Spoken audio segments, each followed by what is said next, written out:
So dalawang sapatos, iisang desisyon. Actually, merong nagtanong sa akin ito. 361 Flame 380 daw ba?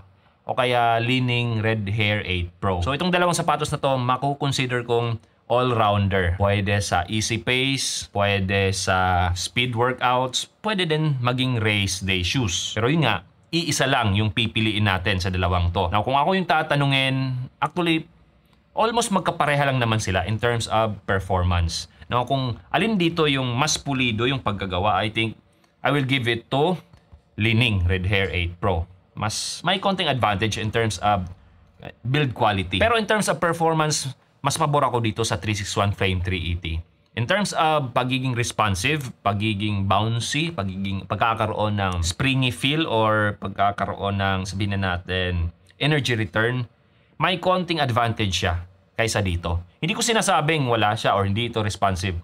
Responsive din naman siya, pero pag ito na yung pinagkukumpara, itong dalawang to, mas pabor ako dito. Konting-konti lang naman yung advantage niya.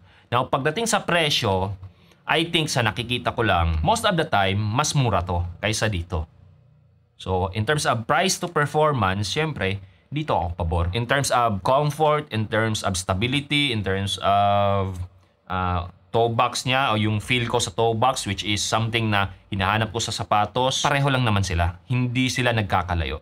Doon lang talaga sa presyo, sa responsiveness, saka sa build quality.